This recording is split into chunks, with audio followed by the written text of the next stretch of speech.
I had one of those chaotic ideas again. I should probably be focusing on more important things, but curiosity dragged me straight into the weird side paths of my brain.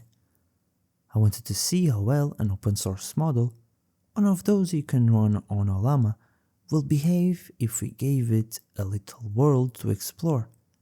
Add hunger, energy, a grid, some basic instincts. Just enough complexity to make things interesting.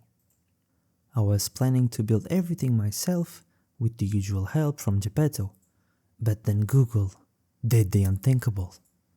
They launched their own cursor competitor.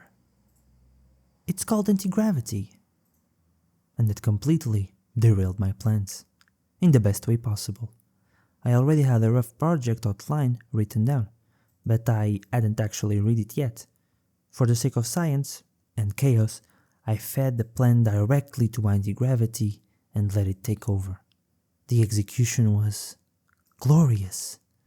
Suddenly, instead of one confused developer, I had a confused developer and a confused AI. Truly human-like collaboration.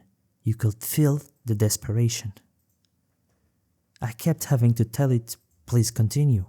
It threw errors, got stuck, tried again, and kept going.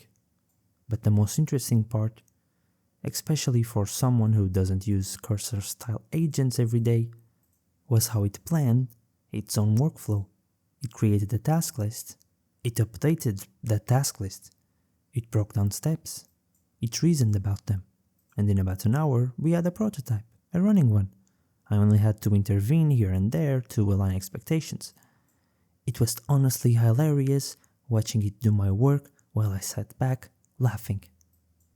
Next, you'll hear some of his thoughts, and they were magnificent, almost like one of those discovered diaries in a horror movie. I will now proceed with the dramatic reading.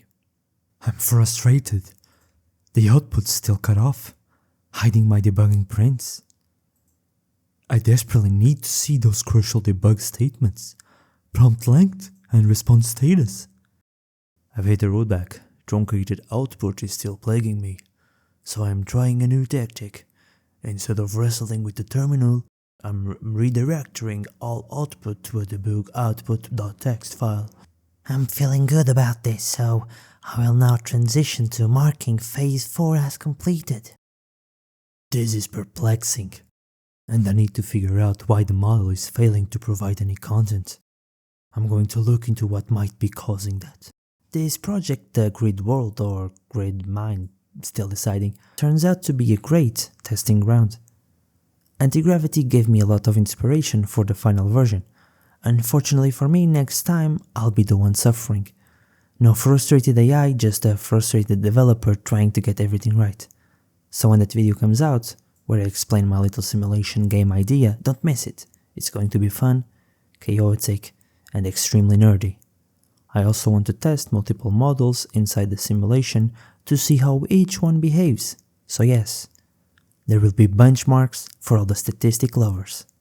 But don't expect it too soon, it will take some time to design and build properly, even with all the fancy AI tools we have today.